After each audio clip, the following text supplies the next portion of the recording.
Yeah, what do you got here?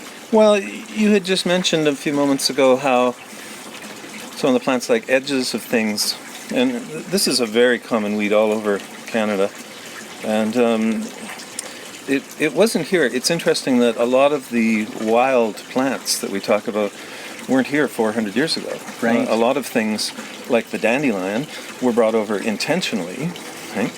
And it's so ironical that we love the dandelion because it's so good for liver and kidney issues, but our habit until recently has been to dump all sorts of chemicals on lawns, which, you know what, like lawns started as a way to say, I have so much money I can waste this land, right? Like that's what kings and princes and dukes and whatnot did. They could say, I'm just going to keep taxing you and steal all your food. Right. You need to grow groceries in your yard, but I'm going to come and steal your food and I can just have a lawn, right?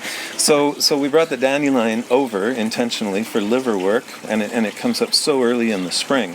Nice spring greens, and people have been eating a lot of stale things through the winter from root cellars and whatnot. So we welcomed it, but then we started spraying lawns and city parks and whatnot with chemicals that, guess what, get in through your skin, through your feet, and so dogs and kids are playing and everything else, and those chemicals are really hard on our livers, which is, there's an old East Indian word called prajna parada, and I just love it. It means a crime against wisdom, and like that's what we've been doing with dandelion. So now in Europe they're growing huge plantations of dandelions. All the major tire companies have discovered that this isn't a wussy thing. There's already trucks, big trucks, buses, race cars on the road with latex from dandelions. No way. When you break the stem. Wow. And that latex, if you break the stem from a dandelion stem and put it on a wart, 3 to 5 times a day for at least a week, they dries up warts. It's antifungal. Wow. So no more duct tape. All you need is dandelion juice. See? Right. Yeah. Anyway, this one was never here, and then the seed head. This is called plantain. Yeah. Latin name is plantigo, and the seed heads sometimes can be this big or even tinier. It just depends how much light they're getting. You can see the leaves here are quite variable in size, and sometimes when you get these in a nice shady, moist, summer, woodsy area, these leaves will be as big as romaine lettuce and taste as good too. Yeah. Now these two larger ones are in the shade, and now if I had made a Caesar salad with this, you wouldn't know the difference. No, amazing. Like that's a good green. Yeah. So you don't have to be starving to death to be wanting to eat that. But a really nice thing to know this plant for is that when you crush it up like this, if you just got hit by a wasp and you put a little poultice like that on the sting, right, it takes about a minute maybe, pain's completely gone. Right. But if you take it away, pain comes back. So you got to put it on with some tape, or sometimes we've tied it on. Kids on a hike, we might use somebody had a hanky, or I think once we used a bread bag just because that's all we had, and tied it around a boy's leg. And so kids are often amazed with that one. So really good drawing agent as a poultice. It helps draw infections, stings, venom, anything like that. And a really good edible as well. So the thought was it was never here.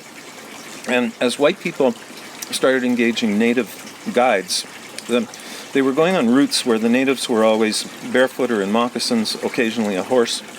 But white people had to bring all their stuff. Right. Like we needed screws and stained glass windows for churches and all this stuff. We got pianos. We got to drag stuff in a big wagon. Yeah. And walking behind the wagon trains were the early livestock. So there'd be sheep and cows and stuff. So the seeds from this plant are a little bit kind of like flax. You know how you might find flax seeds from your 9-grain bread on a knife in your drawer, or made it through the dishwasher and stuff. They stick to things. So the seeds from this will get caught up in digestive tracts of animals who eat it, but also just in the fur or hair of sheep and stuff. So you got animals waddling along behind the wagon, and where the wagon created ruts, the seeds will spring up. So if you took a bunch of this seed and spread it on a nice healthy lawn, nothing will happen. But if a paper boy comes by on a rainy day and does a little Yui throwing your paper on the porch, and there's a little rut, there'll be 5 plantain in there by the end of the week. So it's kind of an opportunist. Yeah. So it likes growing on the edge of things, the edge of paths, the edge of creeks and things like that. And because we were making a mess when we moved west across this beautiful land, in about 118 different native dialects, this plant became known as white man's footprints. Because Right. wherever we showed up, this plant showed up, and they've never seen it before, right? So kind of interesting, but it's very Yeah. useful. And you just like where a lot of people want this out of their yard and they put Roundup on it, I want to always have some in my yard because it just works so brilliantly on a wasp sting. Yeah, no, totally. So, Wasp stings, summer, bee stings, those kinds of things. Yeah. Probably a lot of this stuff growing around Fort Mac, Yeah. you'd think, hey? Right. So this is a very recognizable plant for most Canadians called fireweed. And it's one of the first things that comes in out of the ashes after a big forest fire. Useful entirely through the growing season. It's too late now, being the 1st of July already, to see any young ones. But when they first come up in the spring, and they're about this high, and this isn't why they're called fireweed, but they look like a little flame. They're Right. orangey red. They're about this high, and those are so delicious, just raw, to just eat a bowl of them. They're just brilliant. Yeah. So fireweed, if it's real happy, might get about 9 feet tall. Wow. And what I like to do is make sure that I have a little stand of them growing at the very back of my garden, because they're really tall. And then they're going to keep blooming. It's what we call an indeterminate inflorescence. So this plant will keep blooming and blooming and blooming. If it doesn't frost, it'll be still flowering in October. Right? Wow. And so the entire raceme, it's called, this floral arrangement, is creating an incredible amount of seed. Yeah. So if you leave the ones at the back to go to seed, then all the seed spreads through the garden, and then you get those babies first thing in the spring for salads. And then through the summer, the flowers are edible. The younger leaves are great, even raw.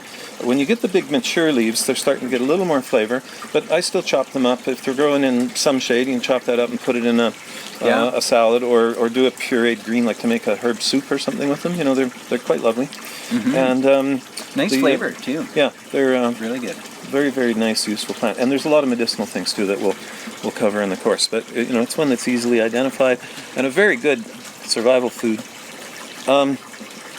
We have quite a number of species of wild violets that grow throughout Western Canada. There's little ones like this. The leaves are about this big, Viola adunca. They're up early in the spring, so it's called the early blue violet. Yeah. And then higher into the mountains a bit, there's yellow ones. The Western Canada violet will blanket whole hillsides in shady areas. And it's kind of, when we go back to the ancient Greeks, well, here's some bigger ones down here. I'll just pick one of these. Blaine's yard is full of what many would consider weeds, but as you're learning, these are wonderful. Ironically, invaluable plants. the worst weed in my yard would be lawn. Like if my Right. neighbors don't mow their lawn in time and the lawn goes to seed, and then I got Right. lawn coming up in my herb beds, I do, gosh. And Yeah. they don't make, not that I would buy it, but Roundup is for things that are round. They don't have Right. a skinny up to kill Blade up. grass with. Yeah. Anyway, the ancient Greeks put a lot of faith in the. They're called plant signatures. What a plant looks like will give us an indication as to what some of its uses might be. Right. So you can see that as a perfect little heart shape. It's called cordate. Yeah. And so, what's the clue there that this might be, good for something, and it's good for your heart. Yeah. So the old herbalists called violets blood sweeteners or cleansers. And this is what today we call alteratives, where they don't do anything real fast or real dramatic, but using violet greens just sort of cleans up your blood and all your vital organs over time, gently, such that all sorts of diseases, even cancer, doesn't want to live there because it's too clean. You Right. kind of think of it living in ghettos. Yeah. All of our violets, including the domestic ones like pansies, so the genus for violets is Viola, Yeah. and the pansies, there's all the different hybrids in the store, it's called Viola tricolor, and they're all completely edible, all of them. All right. And so those little flowers, these are wilted already, but those little flowers are, get some bigger ones or pansies. Yeah. Really fun this time of year if you're having a little stampede party or something like that. Somebody's birthday party, kids. Put pansies or violets in your ice cube trays. Right. And then, whether it's freshy or something for the kids, or fruit juice or cocktails, margaritas. Yeah. And you got all these little flowers winking around in your glass, so it's just kind of fun. Yeah. And you can, something that, I don't know if I'm going to pull this off here right now. It's a really fun little trick that the stems, There you go. I got one. you got one going? You get just the center out of the stem, and it tastes exactly like double bubble gum. It's so true. It's a little string down the middle, Yeah. and you get just that string out. It was just crazy. It's, Yeah. it's like I'm having flashbacks to grade 2. No, for sure. You get the kids onto that, and you suggest a wild food walk. You say, all right, there's going to be violets. There'll be that flavor. It's people of all ages. I've done events with this sort of information from 8-year-old summer camp groups to elder hostel, and it works great for all ages. It's just fascinating. And I heard you on something, a little interview the other day, talking about how it's impossible to, like, I have about 1,100 species arranged in Latin in my head. Wow. You don't get there on a weekend, right? It takes. It's kind of like telling a joke, and the best thing you can do after doing a live class is go back out with your books and see how many the next weekend you can find again and remember. Right. And then each summer your repertoire grows, and then you're just in this comfort place where no matter where, if I'm getting out of a kayak or a helicopter or whatever in my travels, I'm just looking around to see who's here. I've got some old friends here. I can say, oh, there's Yarrow. I mean, I have a friend named Yarrow, but mutual friend. Yeah. But there's Yarrow and there's some plantain, and and it's like saying hi to